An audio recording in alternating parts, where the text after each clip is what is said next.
A madrugada de 29 de setembro de 1978 é lembrada até hoje como uma das mais silenciosas da história recente do Vaticano. E não apenas porque a Praça de São Pedro parecia vazia sob o céu nublado, mas porque dentro dos muros milenares da Santa Sé, um silêncio muito mais profundo tomava forma. Um silêncio pesado, denso, que parecia pressionar as paredes, os corredores, os quartos e os pensamentos de todos que estavam ali. Um silêncio que só existe quando algo aconteceu menos.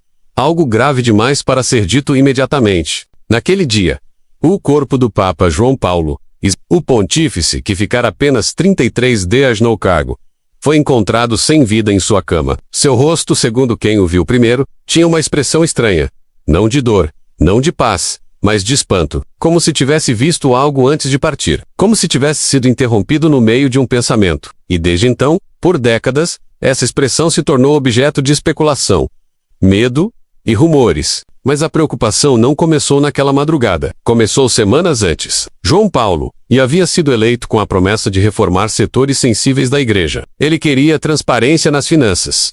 Queria mudanças profundas no Banco do Vaticano. Queria investigações sobre irregularidades acumuladas por anos. Ele falava disso abertamente, com naturalidade, como quem revela planos quase ingênuos. Menos mais que para algumas figuras poderosas, soavam como ameaças. E é por isso que sua morte repentina provocou tanto desconforto. E o desconforto começou dentro do próprio Vaticano, quando o corpo foi encontrado. Algo muito estranho aconteceu. Em vez de chamarem imediatamente médicos externos, seguir protocolos ou permitir que autoridades independentes examinassem a cena, a primeira atitude foi fechar as portas. Literalmente. Algumas entradas foram bloqueadas por guardas. Pessoas que deveriam ter sido comunicadas foram ignoradas. E pessoas que não tinham autorização para entrar em determinados aposentos foram vistas circulando. Nesse contexto, nasceu uma das histórias mais obscuras do Vaticano.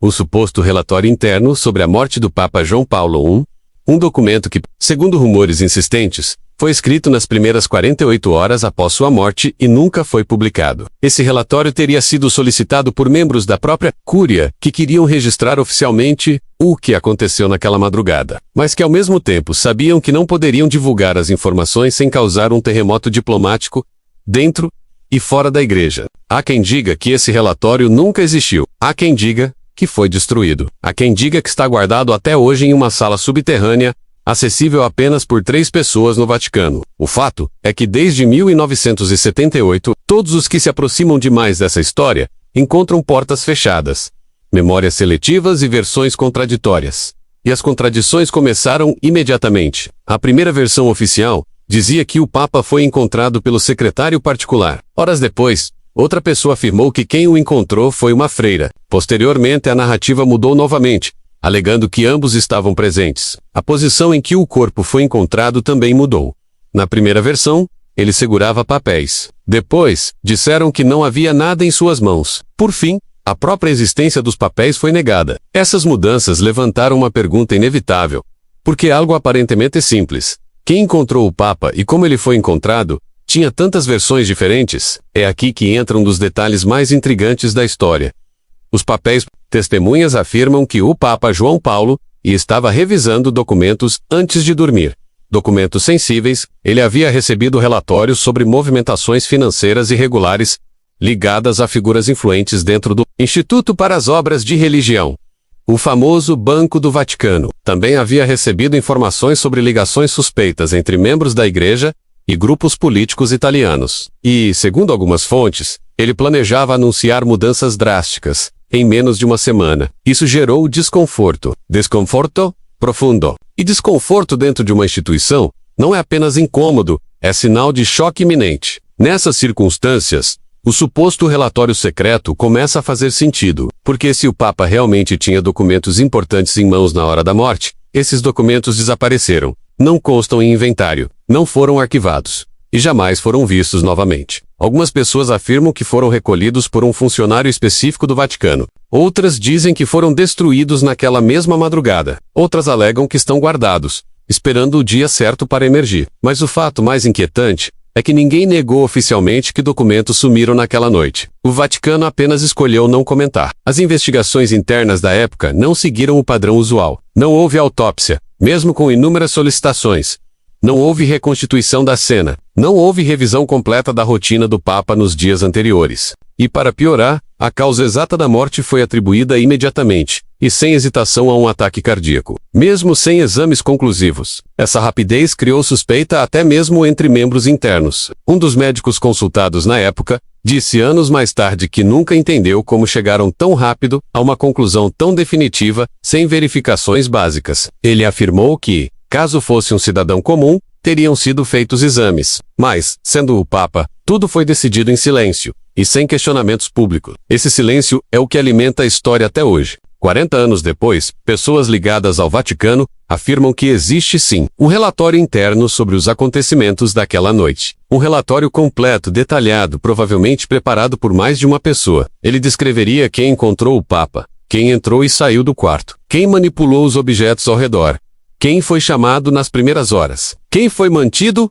longe e que decisões extraordinárias foram tomadas para proteger a imagem da Igreja. E a expressão proteger a imagem aparece repetidamente em todos os documentos e depoimentos relacionados ao caso. Mas proteger do quê? De quem? E por quê? Segundo um antigo funcionário administrativo, que décadas depois falou sob anonimato. O clima no interior do Vaticano, nos dias seguintes à morte de João Paulo I, era de tensão absoluta. Ele afirmou que conversas eram interrompidas quando alguém se aproximava. Portas eram fechadas mais rápido do que o normal. Decisões pareciam estar sendo tomadas por pessoas que raramente se reuniam. Era como se houvesse medo. Medo de algo maior do que a própria morte inesperada do Papa. E é nesse ambiente que supostamente surgiu o Relatório Secreto. Um documento que teria sido entregue diretamente a 2 cardeais específicos, ambos falecidos hoje. Segundo rumores, esse relatório não apenas listava acontecimentos menos, mas interpretava detalhes que, na época, pareciam pequenos demais para levantar suspeitas, mas que hoje soam como sinais claros de irregularidade. Há quem diga que o relatório menciona movimentações incomuns na ala onde o Papa dormia, pessoas que não deveriam estar lá, mas estavam conversas realizadas pouco antes da morte, e a existência de documentos que desapareceram rapidamente. Nada disso foi confirmado oficialmente, mas também jamais foi negado de maneira firme. O Vaticano, desde então, mantém a mesma postura. João Paulo I morreu de causas naturais. Um ataque cardíaco. Não há mistério. Não há conspiração. Não há documento secreto. Mas o mundo não acredita, porque as contradições são muitas, porque as versões mudaram demais, porque o comportamento institucional foi estranho desde o início. E por quê? Onde há silêncio absoluto, geralmente há algo impossível de ser dito. O relatório secreto, exista ele ou não, representa essa impossibilidade. Ele é o símbolo do que foi escondido, do que foi evitado, do que foi apagado, e do que talvez ainda esteja guardado em algum lugar profundo dentro da Santa Sé.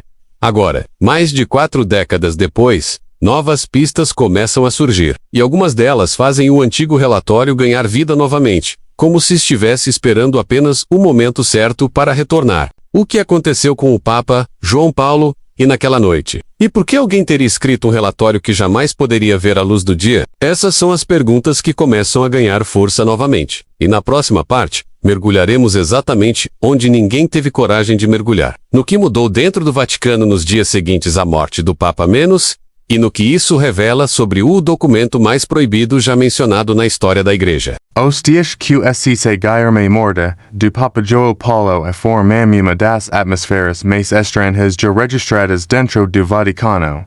Era como se a própria sede de Estado tivesse sido envolvida por uma cortina de tensão invisível. Nada parece seguir o ritmo habitual, nada acontece com naturalidade. A Santa Sé, conhecida por sua rotina milenar, parece deslocada, como se tivesse perdido o equilíbrio por dentro. E foi nesse cenário incomum que os primeiros sinais que algo havia sido ocultado começaram a surgir. Enquanto do lado de fora o mundo recebia a notícia da morte do Papa do Sorriso, dentro dos muros acontecia uma operação silenciosa, coordenada e, acima de tudo, seletiva. Pessoas foram afastadas de áreas específicas. Conversas eram conduzidas apenas em salas fechadas. E quem fazia perguntas também era imediatamente orientado e não a especular, como se o simples ato de pensar sobre o ocorrido já fosse perigoso. A primera acá que chamua tenka foi rapidez, com que o cordo papal foi armado. Segundo protocolos não escritos, aposentos de papa falecido deveriam permanecer intocáveis a chegada de autoridades médicas e religiosas para inspecar. Mas isso não aconteceu. Testemunhas afirmam que, antes mesmo do amanhecer, alguém já havia retirado objetos da escrivaninha, trocado pecas de roupa de lugar e fechado completamente as janelas. E como esse ocordo tivesse sido modo não investigado. Entre esses objetos estavam alguns papéis que o Papa havia revisado no anterior, documentos relacionados às reformas que pretendia implementar no Banco do Vaticano, as investigações internas que o próprio havia ordenado e conversas confidenciais que vinha mantendo com cardeas de sua confiança. Esses papéis, na manhã seguinte, simplesmente não estavam mais ali. Nunca foram listados, nunca foram exhibidos, nunca mais foram vistos. E foi nesse momento que rumores sobre o suposto relatório secreto começaram a circular entre os corredores. Não abertamente, e claro, mas seguros, olhos trocados, frases interrompidas quando alguém se aproximava. As pessoas que estavam mais próximas dos fatos afirmavam que, naquelas primeiras 48 horas, pequeno grupo dentro da CRIA reuniu todas as informações sensíveis sobre os últimos dias do Papa. Entrevistaram testemunhas internas, consultaram funcionários, levantaram registros, e colocaram tudo em documento único, que deveria servir como base oficial para explicar a morte, e para controlar a versão dos fatos. Segundo fontes não confirmadas, esse relatório teria sido preparado por 3 pessoas específicas, cardeal influente, oficial administrativo com acesso direto às dependências papais e consultor especializado em assuntos jurídicos da Santa Sé. Eles teriam trabalhado incessantemente em uma sala isolada, proibindo a entrada de qualquer outra pessoa durante os 2 dias que se seguiram a morte. E aqui que uma das contradições mais profundas do caso surge. Relatos internos dizem que, nesse relatório, havia manquos indícios de que o Paulo pretendia anunciar, em menos de uma semana, mudanças que afetariam diretamente setores poderosos do Vaticano. Mudanças que incluíam demissões, reestruturações e investigações de nomes que, na pouca, exerciam enorme influência. Isso, por si isso, já criaria clima de tensão, mas o fato mais impressionante é que alguns desses nomes estavam entre os primeiros a chegar ao local após a morte do Papa. Coincidência? Urgência. Outra contradição envolve a suposta física do corpo. A versão divulgada ao público afirmava que o Papa foi encontrado sentado, sereno, com sorriso livre. Mas testemunhas internas afirmam outra coisa, que ele estava caído para ao lado, com expresso rigida, segurando papéis. Essa segunda versão nunca foi confirmada oficialmente. Mas o fato de ter sido mencionada por mais de uma pessoa, em momentos diferentes, cria padrão difícil de ignorar. Se o Papa realmente segurava a papéis no momento da morte, a pergunta é simples: onde estão esses papéis? Não estão no arquivo. Não estão em inventários. Não foram anexados a nenhum documento oficial. Isso suger que alguém os recolheu imediatamente. E esse alguém recolheu papéis que o Papa segurava. Esse alguém não agiu espontaneamente. Agiu como instructs. E justamente nesse ponto que o suposto relatório ganha relevância, porque quem diga que o relatório secreto descreve, em detalhes, a sequência exata de quem entra no cordo, em qual ordem por quanto tempo permanece lá. E esses detalhes seriam, segundo rumors, Ache para entender por que investigação oficial foi ta evasiva e ta apressada. Alguns acreditam que o relatório aponta para movimentos internos incompatíveis com os protocolos normais de rotina. Outros afirmam que ele menciona reuniões extraordinárias ocorridas na mesma madrugada, reuniões que, oficialmente, nunca aconteceram. Mas esse relatório realmente existe, porque nunca foi publicado. A resposta mais repetida nos bastidores é, para evitar escândalo. Uma frase tá vaga que se tornou símbolo da falta de transparência institucional. Mas evito escândalo para quem, para a igreja, para os seus líderes, para a reputação do Banco do Vaticano, e para as figuras influentes que temiam a exposição de suas equais. Essa pergunta coet hoje. Enquanto isso, outra parte igualmente intrigante dessa história emerge dos depoimentos de freires que trabalham próximas aos aposentos pape. Uma delas afirmou, a nos depois, que vai pessoas entrando e saindo do quarto antes mesmo da chegada de médicos. Pessoas que ela nunca havia visto trabalhando no setor. Pessoas vestindo roupas forme, mas não identificáveis. A freira diz que, na pouca, acho estranho, mas prefere não comentar, e quando finalmente tive coragem de falar, foi instruída a não alimentar especulações. Esse tipo de conduta reforça a ideia de que havia uma apertura contente dentro da Santa Sé. Uma contente organizada rapidamente, com objetivos claros, centralizar as informações, controlar a narrativa e impedir que detalhes inconvenientes se espalhem ao público. E isso nos leva à pergunta central desta parte da investigação. O que exatamente foi registrado no documento supostamente elaborado nas primeiras 48 horas? Segundo fontes que se arriscam a comentar, el contiria tres tipos de informações.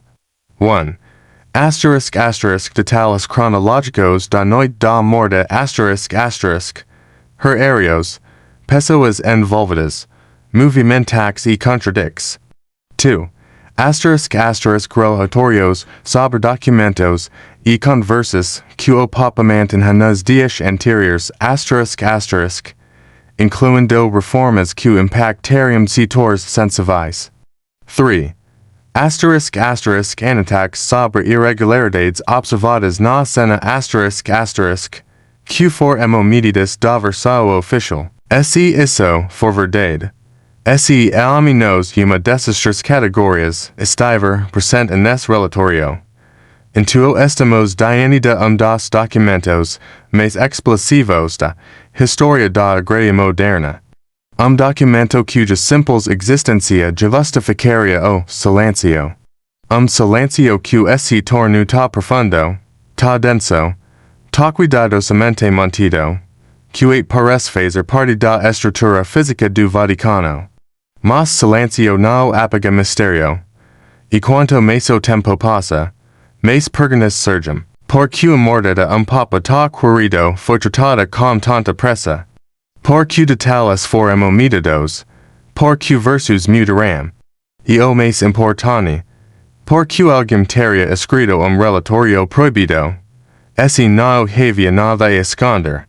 A resposta para essas perguntas comica ganha forma à medida que avançamos. E, na próxima parte, mergulharmos no que aconteceu nos bastidores nos dias seguintes, quando uma batalha silenciosa por control, narrativa e poder redefiniu, para sempre, o que seria lembrado sobre a morte de João Paulo I. Nos dias que se seguiram a morte de Papa João Paulo I, algo cômico se tornar evidente para todos que trabalham dentro da Santa Sé. Havia uma disputa silenciosa acontecendo entre das portas fechadas. Não era uma disputa aberta. Não era conflito declarado. E certamente não era algo que pudesse ser visto por quem caminhava pela praça São Pedro. Era uma disputa invisível, feita de olhos, reuniões discretas, Bill hets apersados, e de uma movimentaco, sutil de auto verdades q. 8 intuo, raramente iram vistas nos mesmos espacos ao mesmo tempo. Essa disputa tinha como centro um único objetivo, decidir o que seria dito ao mundo.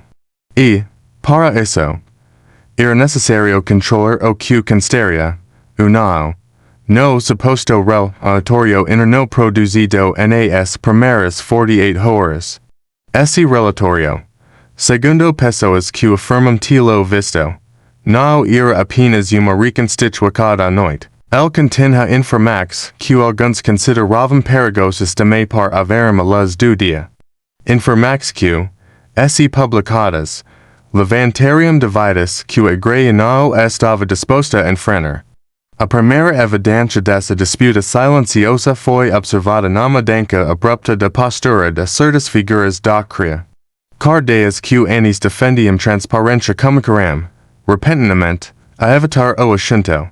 Pessoas que haviam sido vistas conversando longamente sobre o ocorrido passaram a agir como se nada tivesse acontecido. E, principalmente, aqueles que demonstravam preocupação com a caramba desaparecer das discussões internas.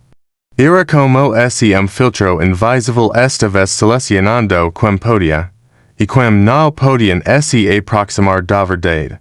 Enquanto isso, notícias como caramba se espalhar sobre uma reunião extraordinária ocorrida 2 dias após a morte do Papa.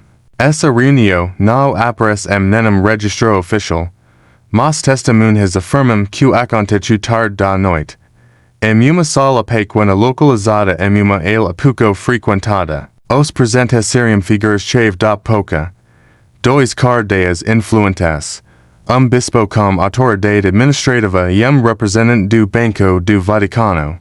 Ninguém sabe exatamente o que foi discutido, mas o fato de que a reunião ocorreu naquele momento, com aquelas pessoas específicas, já diz muito.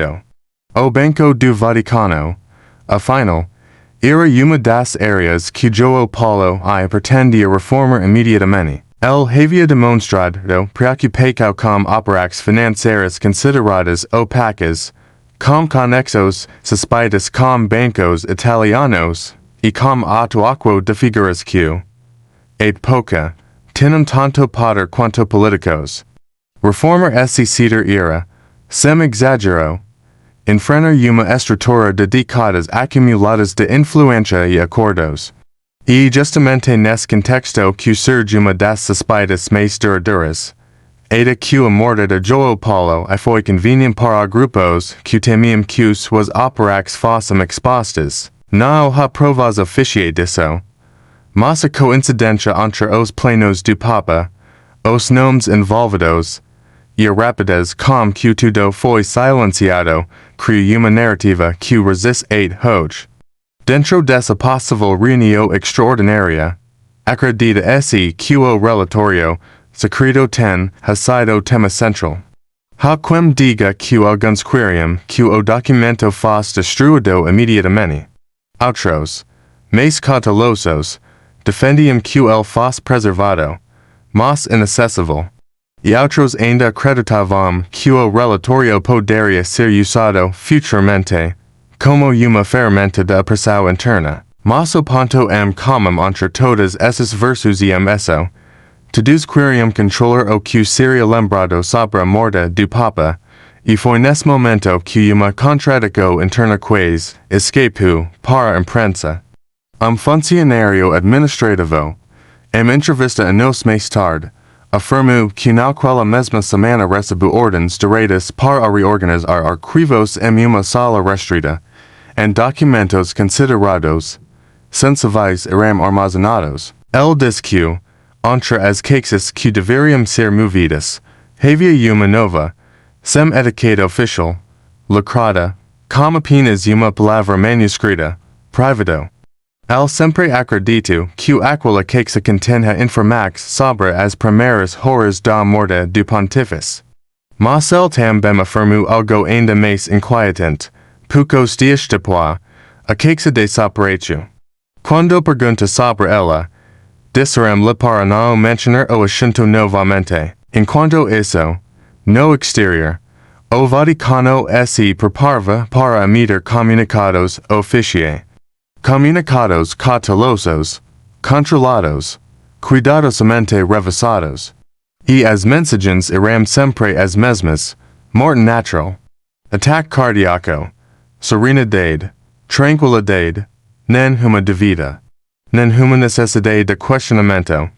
Mas, dentro dos muros, o clima era o oposto disso. Funcionários cochachavam, freires trocavam olhares desconfortáveis. Guardas pareciam mais tensos do que o habitual, e o mais estranhamente significativo. As rodas internas que o levavam ao quarto do Papa foram completamente bloqueadas por quase 24 horas. Sem explicação. Nada disso foi informado ao público. Nada disso aparece nos registros oficiais. Mas pessoas que trabalham ali confirmam o bloqueio et hoje. O bloqueio coincidiu com o período em que, supostamente, o relatório secreto estava sendo finalizado. Esse tipo de coincidência não passa despercebido por investigadores. Porque, esse havia necessidade de impedir a circulação de pessoas nas proximidades do corpo papal. Não era apenas por respeito. Bloquear movimento significa proteger uma cena, o proteglada olhars inconvenientes.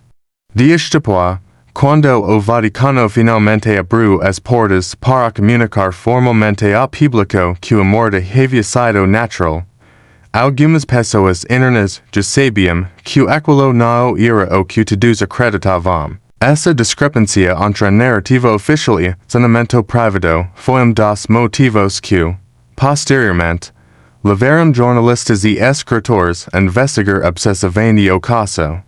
Mas a parte mais importante desta fase da história não está apenas nas contradições, está no medo. Porque, de acordo com relatos posteriores, algumas das pessoas que trabalharam próximas ao Papa nas semanas anteriores disseram, anos mais tarde, que ele havia comentado que algo não estava certo. Não detalhou o que era, não mencionou nomes. Mas falava como tipo de inquieta que o que, na pouca, parecia incomum para alguém geralmente tal como. E isso alimenta outra teoria perturbadora, a de que João Paulo I sabia que estava entrando em conflito com pessoas poderosas, e, mesmo assim, não recuou. A decisão de seguir adiante com reformas profundas pode ter contribuído para a arrogância de controlar tudo o que aconteceu após sua morte. E por isso que o relatório secreto teria sido tão importante. Ele não apenas documentaria fatos, documentaria intenções. E intenções, às vezes, são muito mais perigosas do que fatos. Enquanto isso, surgiam sinais que algumas pessoas não concordavam com o silenciamento. Uma freira que trabalhava na mesma área contou, décadas depois, que ouviu discussões calorosas em uma sala fechada, envolvendo pelo menos dois altos membros da igreja. Ela mencionou que ouviu frases como isso não pode ser daqui e vai destruir todo esse viretona. Esses trechos fragmentados, somados a tantos outros relatos, criam uma imagem clara, havia pânico interno, e pânico não surge sem motivo. A teoria mais aceita entre especialistas independentes é de que o relatório secreto continha informações que poderiam implicar membros importantes da hierarquia em má conduta administrativa, financeira ou ética. Não necessariamente em crime, mas em negligência grave. Em conflitos de interesse em decisões que poderiam comprometer a imagem institucional. E, em uma instituição onde a imagem vale tanto quanto doutrina, isso é suficiente para acionar mecanismos de contenção. Esses mecanismos estavam, aparentemente, em pleno funcionamento. E justamente nesse ponto da história que começamos a ver os primeiros indícios de que não se tratava apenas de controlar informações, Mas de moldar uma versão definitiva da morte do Papa, e as pecas des a moldagem ficaram mais evidentes nos dias seguintes, quando declarações oficiais foram cuidadosamente padronizadas, como se tivessem sido ensaiadas, como se houvesse uma única narrativa permitida.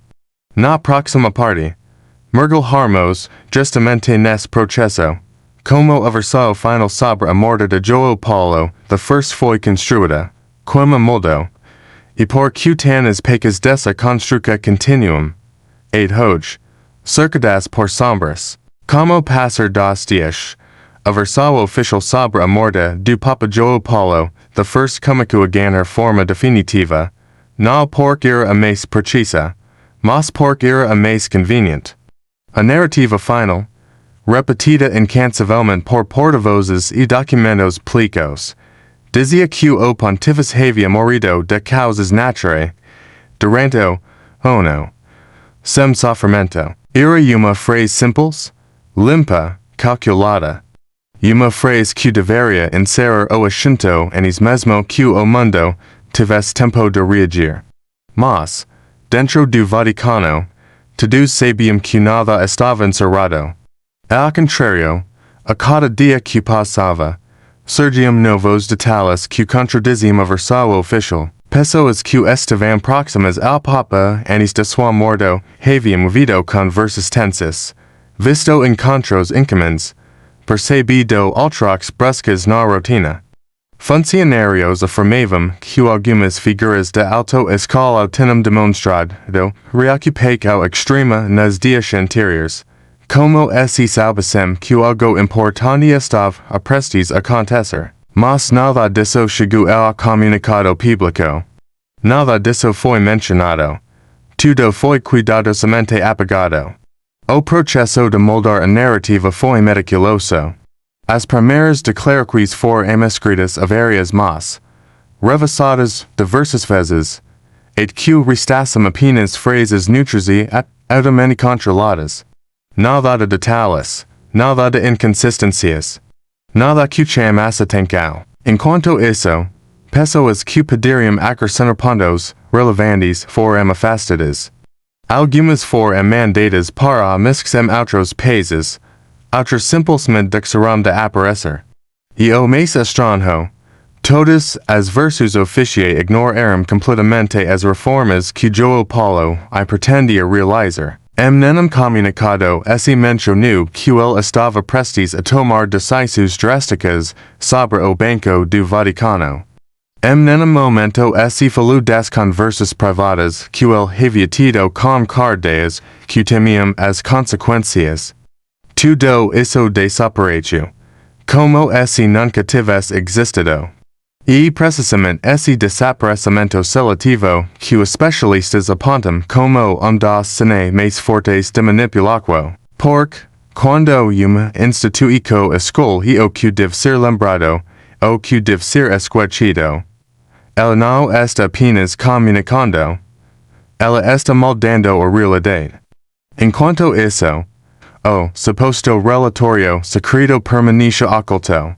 Segundo rumores internos, ele havia sido concluído, revisado e entregue uma pequena cúpula, e quando alguém sugeriu que ele fosse anexado aos registros oficiais, a resposta foi imediata. Não é necessário. Essa frase, tão simples quanto enigmática, tornou-se uma espécie de sentença, encerrando qualquer tentativa de dar transparência ao documento. Mas o que havia exatamente nesse relatório? Ninguém sabe a oferta.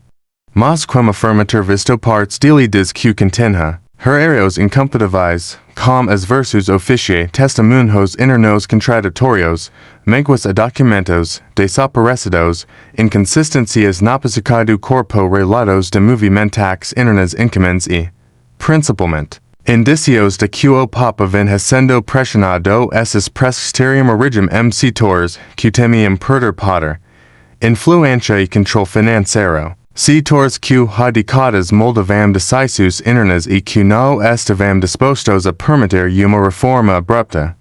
E, segundo algumas fontes, O relatorio dexava claro que João Paulo I sabia que estava enfrentando algo maior do que imaginava. E que, mesmo assim, não recuou.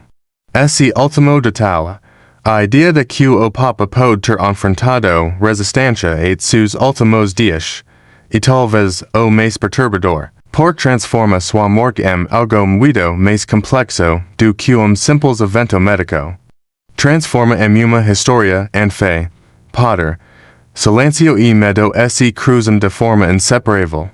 E por isso que a morte de João Paulo se tornou dos mistérios mais duros do Vaticano. Décadas depois, quando jornalistas, historiadores e cardeais começaram a revisitar a história, perceberam que havia lacunas demais, contradições demais, silencios demais. E perceberam, também, que cada tentativa de esclarecer esses pontos encontrava resistência, como se uma sombra parasse sobre tudo o que dizia respeito àquela madrugada. Essa sombra permaneceu hoje. O Vaticano insiste que tudo foi esclarecido. Que não há mistério, que não há irregularidade. Mas a existência do documento proibido, seja el real, destruído, trancado em algum subterrâneo, e suficiente para manter o caso vivo. Porque há documento que não pode ser visto. Há uma verdade que não pode ser dita. E talvez seja essa a parte mais perturbadora de toda a história. Não sabemos o que aconteceu naquela madrugada. Não sabemos como entrou no quarto, como saiu, como recolheu os documentos, ou como decidiu que seria dito ao mundo. Não sabemos se João Paulo I morreu como Papa sereno, ou como homem que estava prestes a mudar a instituição mais poderosa da terra. Mas sabemos que houve silêncio. Silêncio profundo, calculado, repetido. Silêncio que atravessa décadas. E que isso existe quando há algo que não pode ser revelado. O relatório secreto, real ou não, se tornou o símbolo de silêncio, símbolo do que foi apagado, do que foi escondido, do que foi evitado. E por isso que, mais de 40 anos depois, o mundo ainda pergunta, o que realmente aconteceu naquela madrugada, como decidiu que o mundo viria, e o que há nas páginas desse relatório proibido, que talvez nunca venha à tona. Talvez a verdade esteja guardada em algum cofre de pedra, atrás de portas que raramente se abrem. Talvez ela tenha sido destruída para sempre. Ou talvez permaneça à espera de alguém que finalmente rompa o silêncio. Mas uma coisa é certa. Enquanto houver sombra, haverá busca. Enquanto houver silêncio, haverá dúvida. E enquanto houver dúvida, a história de João Paulo I continuará viva, esperando, pacientemente, para ser revelada.